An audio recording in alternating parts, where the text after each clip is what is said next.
Hey guys, in this video I'm going to show you where to find and how to use databases. Before we get started, let me just remind you what a database is.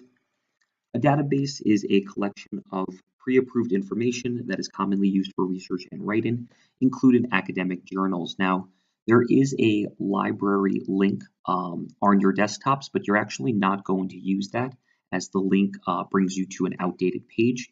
So instead, you're just going to go through the home page here via the AISJ website. So here I am, I have my information there. I'm just going to click log in.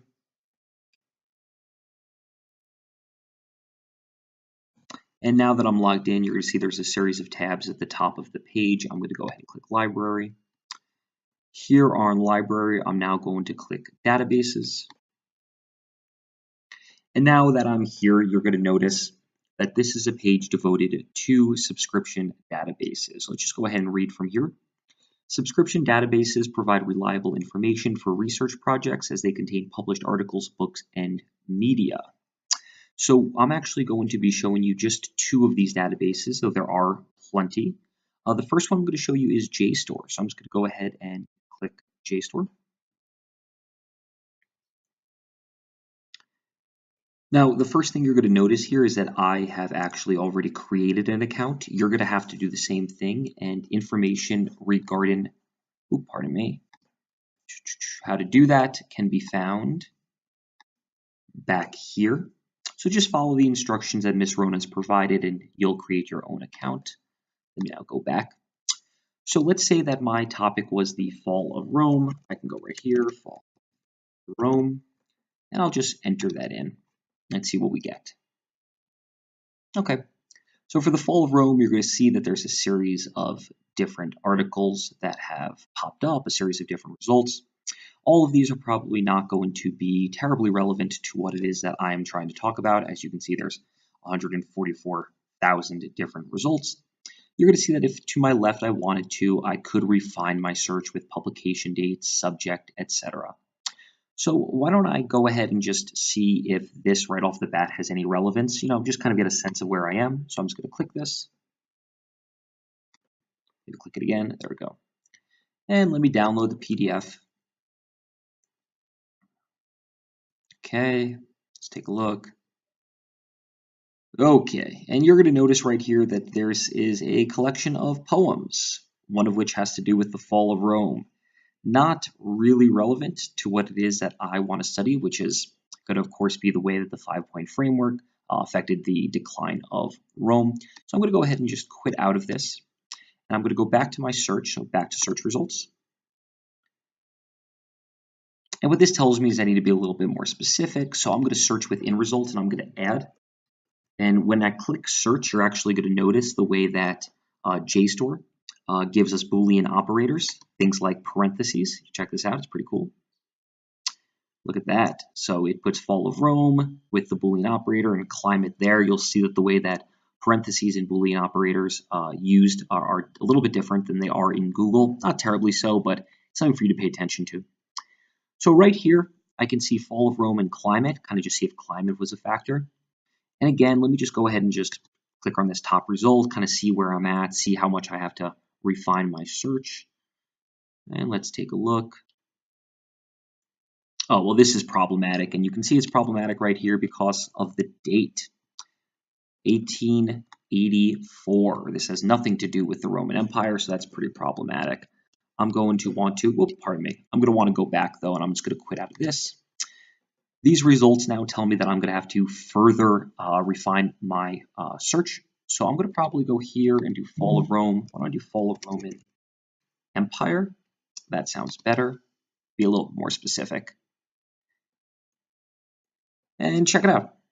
Climate change during and after the Roman Empire. It feels like that's going to be something that's going to be very relevant to my course of study.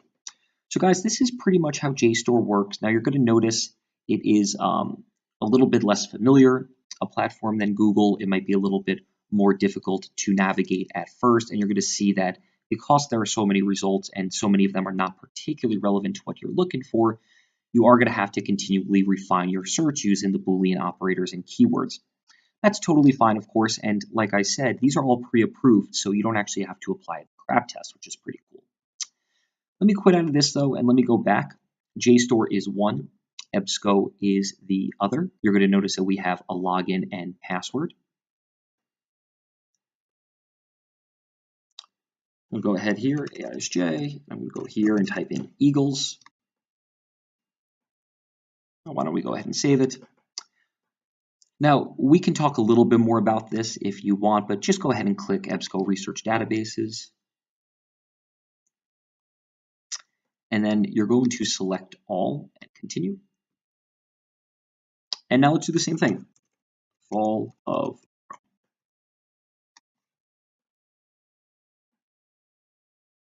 Okay. Now, right off the bat, what you're going to see is this idea of the fall of Rome to the rise of Islam.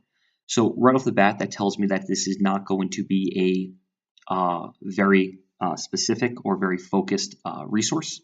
So that tells me that what I'm going to want to do right off the bat is probably throw some Boolean operators in here. I'm going to go not Islam, because that's just not what we're talking about. All right, there we go. So now you can see this kind of took things out of that. So fall of Rome, not Islam. It looks like maybe we have some better results now in here. Additionally, you see publication date, 1907. That's kind of a while ago. So if I want, I can move this all the way up. Let's just move it to like 2011. That seems fine. Okay, so you can see what we get. This is now 2011 to 2018. Full text, definitely. We can continue to scroll, and again, you can see that there are a series of search limiters or search expanders available and provided. And as I go through, I might again say fall of Rome is not specific enough, so fall of Roman Empire. Interest in, triggered by immigrants, states that the refugees who migrated. So this could be pretty interesting. Let's go ahead and just take a look.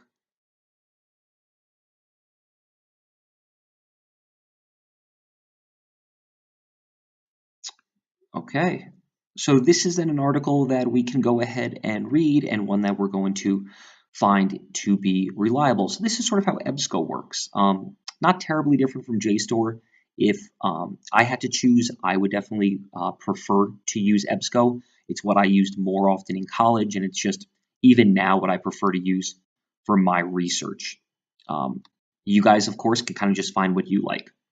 As far as these other ones, I would say let's just stick to JSTOR and EBSCO for right now and see how we can get familiar with those.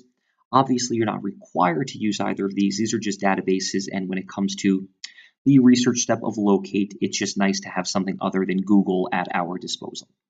All right, guys, hope you enjoyed this. Hope this helps. All right, see you later.